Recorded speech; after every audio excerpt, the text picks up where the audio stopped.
Ramadan. Today we'll use these 15 minutes or so to talk about the practical ahkam and rulings about the month of Ramadan, the basics that we all know, but just to remind ourselves. Every act of worship has a definition, and the definition of fasting or siyam is to refrain from eating, drinking, and sexual activity from the morning, from dawn to sunset, with intention to please Allah subhanahu wa ta'ala and to fulfill the obligation. Right? So this is, in a nutshell, what is expected in the fast of Ramadan. And actually, when you look at the rulings of the month of Ramadan, the things that are expected of us to do, it's one of the easiest forms of worship. It doesn't have much details or much requirements. There has to be intention. Okay, and that intention begins with the from the Maghrib Salah of the previous night. Yeah? It's okay. So, let's say, for example, we are anticipating that Ramadan will begin on Saturday. And so on Friday night, after Salatul Maghrib, this is the time where a person can make intention, niyyah, that I will fast tomorrow, and this fast will be an obligatory fast, and I'm doing it for the sake of Allah subhanahu wa ta'ala and fulfilling the obligation of the month of Ramadan. So niyyah is very important. Without niyyah, if a person doesn't make intention, according to most scholars, their fast will not be valid. Okay, they have to remain fasted, but they will have to make up that day at a later stage. So this is one, intention. And intention, according to some, it is enough to just kind of make the intention inside your mind without saying anything, and that is actually the correct, because intention is a matter of the heart. Right? So in your heart, for example, if I wake up for suhoor, I've made intention to fast. There's no actual need to, say words that nawaitu siyama lillahi azza wa jal min shahri Ramadan, for example, certain formulas that I intend to fast tomorrow, a day of the month of Ramadan, fulfilling an obligation. So intention is the first. Refraining from eating, drinking, and sexual activity, fulfilling sexual desire, in whatever form it is. Right? These three are the physical actions that a person will do. And these are the obligations. There's no more obligations after that. If you have done this, then your fast is valid from a physical point of view and from a fiqh point of view. Whether Allah subhanahu wa ta'ala is going to accept that fast, whether you are going to be rewarded for that fast or not, Allah knows. And that remains to the things that we are going to talk about now. But essentially, from a fiqh perspective, if you have intention and you refrain from what you are asked to refrain from the time of Fajr, from the beginning time of Fajr to the time of Maghrib. The Sunnah, what is recommended to do when you are fasting? What is the Sunnah? The first one is suhoor. Because Rasulullah said, تَسَحَّرُوا فَإِنَّ فِي السُّحُورِ barakah. Take the meal of suhoor, for in it there is barakah. And so even if a person finds it difficult to wake up and have a proper meal, it is enough to have a few sips of water or of milk or a few dates in order to fulfill the sunnah of Rasulullah.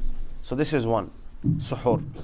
The second, delaying suhoor is a sunnah, meaning that making the suhoor as close as possible to Fajr time.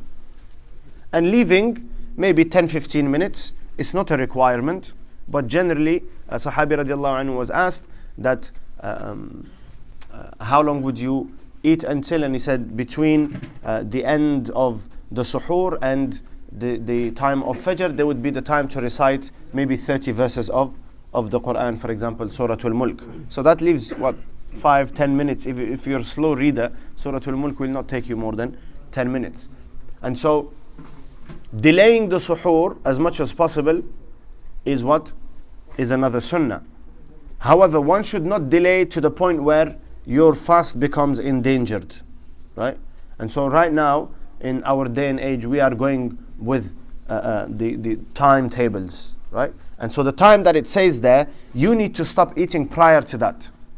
If it says 4:39, and then I want to stop a few minutes before then, at the very least 2-3 minutes, just to be safe, because the timetable is given in relation to an area, right? Your timetable here, this is for the whole of perhaps Barnet, right? But the reality is there will be slight differences between one place in Barnet and another place in Barnet. For example, somebody in East Finchley and somebody in High Barnet, if they were actually going to witness the sun and look at the sun for its coming up and its setting, it's not going to be the same. There's going to be, fraction, a moment, maybe a few seconds difference, maybe a minute or two difference. So this is why you have something known as imsak, okay? Or it says suhoor ends in your timetable, right? And so often people say, no, this is a bid'ah, an innovation, and the Rasulullah did not stop until the time of Fajr came. Yes, absolutely. But the reality is that today people looking outside, most of us don't know if it's Fajr time or not. We can tell when Fajr time is, we can't tell when Fajr time has actually just begun. We don't know when the sunset has just happened, okay, with the naked eye, because we haven't been taught. Maybe people who have lived back home in our countries, they're more aware of this because perhaps they learnt it in practice, but we haven't. And so leaving some time before that 4:39, if that is the time on your hissa or on your timetable, is important, but delaying suhoor is a sunnah. Likewise, making iftar early is also a sunnah. The practice of Rasulullah is to break the fast before offering salah. And so suhoor has nothing, iftar and suhoor both actually have nothing to do with with adhan. It has to do with time, right? So when the time of Maghrib begins, this is your time for iftar. You don't have to wait for adhan. Often what we have is like some of us will have Islam channel on at home, or some sort of radio station, and we're waiting for the adhan. And then some will wait until adhan is complete. There's no need for that. The time that it says on the timetable already, there is a tweaking of maybe 2 to 3 minutes. And so the time that it actually says here, when it says sundown, if you compare that with the actual sunset time, you'll find that we are already adding 2 minutes just to be safe. Okay, so you don't need to add any more time. Rasulullah said that my ummah will remain on goodness for as long as they offer iftar or make iftar at the right time and doing it early. So this is a sunnah of fasting. So if we have done this, then we have fulfilled the physical sort of requirements of fasting. But as we know, that we cannot expect any change unless our minds and our hearts and our spirits are present and are fasting with us in this month of Ramadan. And so Imam al-Ghazali rahmatullah alayh, he categorizes fasting into the people into three categories. He says there is the fasting of the exclusive people. And this is the fasting of the Anbiya alayhimus salam, right? Where they don't eat, they don't drink, they don't sin, and actually they do not think of other than Allah subhanahu wa ta'ala.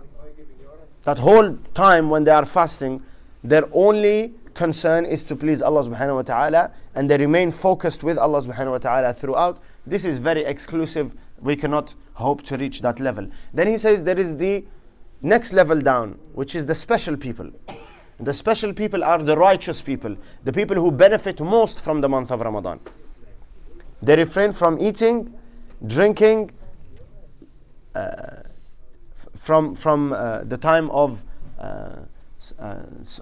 dawn until sunrise, but they are also fasting with their eyes, that they do not look at what has been made forbidden.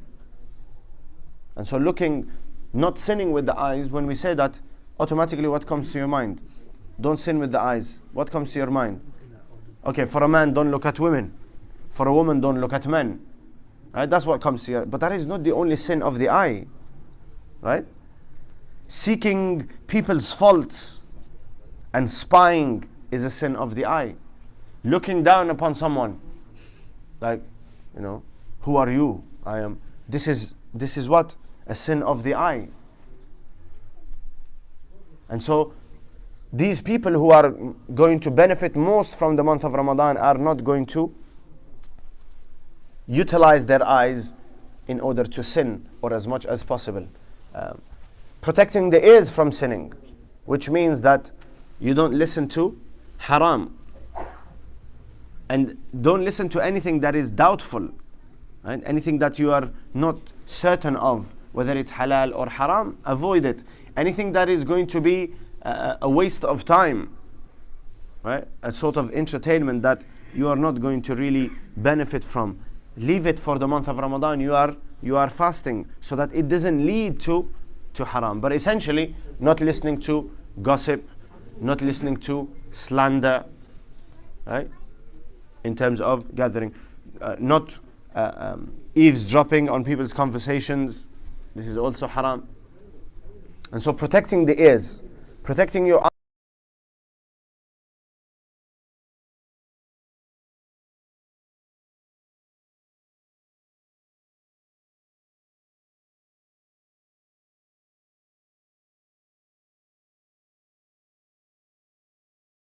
Argumentation and quarreling, foul language. This is the second. Third, ghiba and namima, slander and backbiting, lying, cheating, using your tongue to deceive people. All of this is sin. But also excessively talking about worldly things. Because the idea of fasting is to do what? To connect with Allah subhanahu wa ta'ala. And so if I am fasting, but all I'm talking about is my work,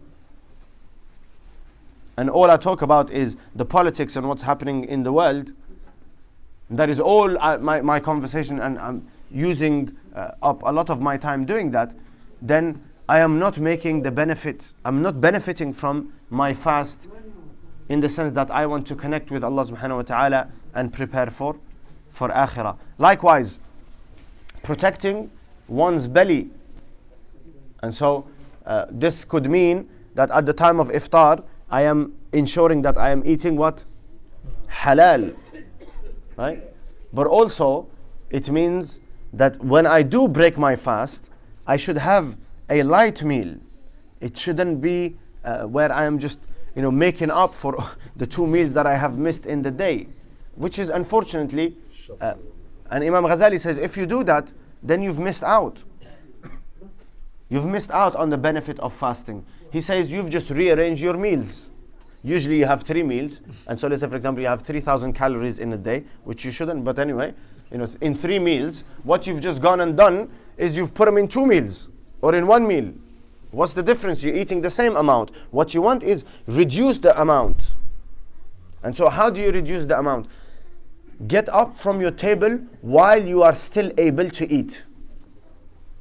Doesn't mean that it has to be a drastic amount, but give up a little bit.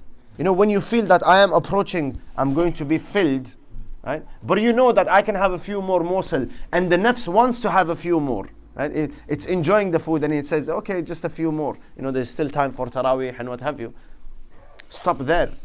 And in your mind that I am doing it, sacrificing a little bit for the sake of Allah, but more importantly so that I can focus in the ibadah. Because if it was that we fast during the day and we pray Isha and we go to bed, then there's no problem, eat as much as you want. But you know that you have tarawih. And you know that you are expected to worship Allah subhanahu wa ta'ala. And that if you're heavy, we all know it by experience, you're heavy, there's no way you are going to focus on that salah. You're just dragging through the 20 rak'ah or 8 rak'ah, whatever you are praying. So, limiting food consumption in the time of iftar and suhoor. And also what is important is, he says, that limiting the time that you sleep.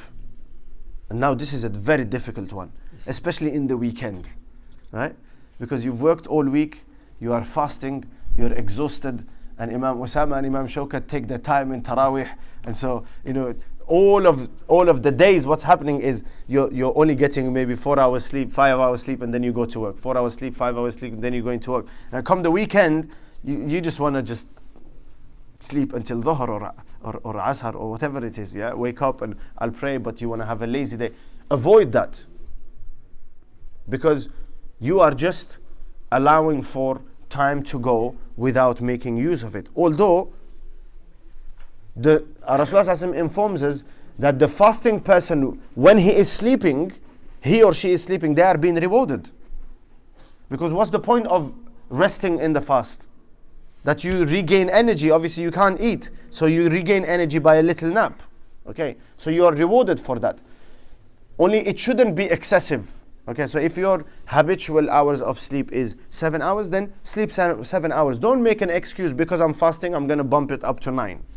If you usually sleep 6 hours, keep it 6 hours. If you can reduce a little bit, not a large amount, a little bit, I'm going to reduce half an hour, and I'm going to spend that reciting Quran.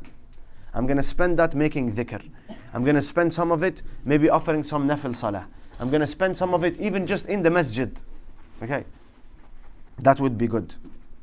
And so this is the fast of the special people, the salihin, the righteous, those who benefit most from the month of Ramadan, that they are protecting all of their limbs, right? Their sight, hearing, their speech, how they use their hands, what they take, what they don't take, where they go, where they don't go, their belly, sin.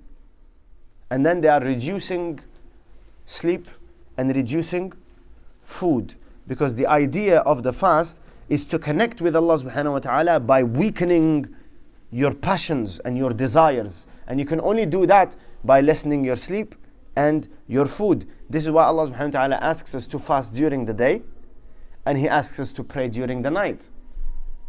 Right? Lessen your food consumption and lessen your sleep. In this way, you are going to get closer to Allah subhanahu wa ta'ala. If you are focused, you have the right intention, and you remain steadfast on it throughout the month of Ramadan. Now, this is a very important note. Some of us we start with a bang, you know, at 100 miles an hour, right? It's a sprint from, no, we should pace ourselves. Because we know that the most important time of Ramadan is the end. And so what I want to do is, I don't want to use that as an excuse to be lazy, but I'm going to pace myself. I'm not going to do everything that I imagine I can do in the first day of Ramadan, because I'm going to exhaust myself. So I take it one step at a time, right? And with a view to do what? As the first week passes, I will increase a little more. Or the first 10 days pass, I will increase a little bit. And then the second 10 days, once the second Ashara have finished, then it's time to sort of go on full throttle, because this is the last 10 days, the last 10 nights, Laylatul Qadr.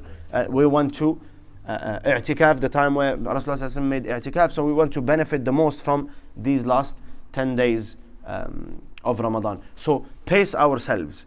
But at the same time, so you have two extremes. One extreme is first day of Ramadan, no sleep, eating, just drinking water and just reading Quran and praying salah and making dhikr, and then come 1 week passes, you like, why? Because Rasulullah said, "Inna li jasadika or li badanika alayka haqqan." Your body has a right over you, so you need to nourish yourself. You need to pace yourself.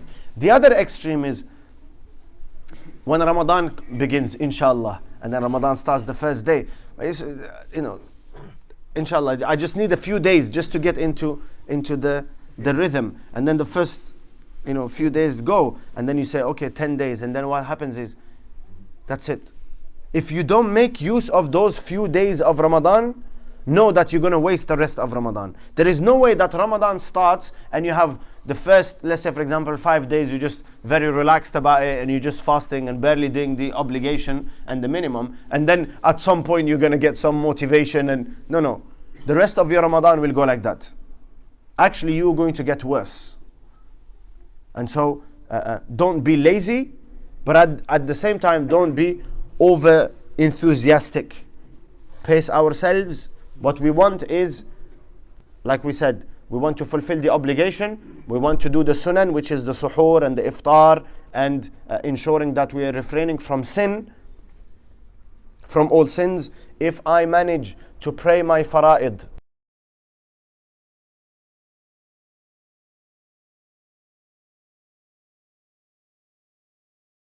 right? You get in about your day, but your heart is connected to Allah subhanahu wa ta'ala. And you're thinking about akhirah. And this is why Rasulullah said, "Man sama Ramadana imanan wa ihtisaban." Believe and anticipate the reward. So focus on Allah subhanahu wa ta'ala. And then Imam Ghazali moves on to say that this is the special category of people, they benefit most of Ramadan. And then he says, there is the fasting of the general public. They don't eat, they don't drink, no sexual relations. Other than that, they don't pay attention. Not that they intentionally do haram, but they don't pay attention. They look where they want, they listen to what they want, they think of what they want, they say what they want, right? Not particular about food and halal and what have you. And so these people are going to have the least benefit. We're not saying they don't benefit at all, but they're going to have the least benefit from the fast of Ramadan. So we ask Allah subhanahu wa ta'ala to grant us more understanding and to enable us to utilize this month in the best way possible and gain the mercy, the forgiveness and the protection from hellfire and entry into paradise, inshallah azza wa jal. Next week we'll look at the things that are perhaps will break the fast, and the things that are frowned upon or disliked, makruh, in the fast of Ramadan. Jazakumullah khairan.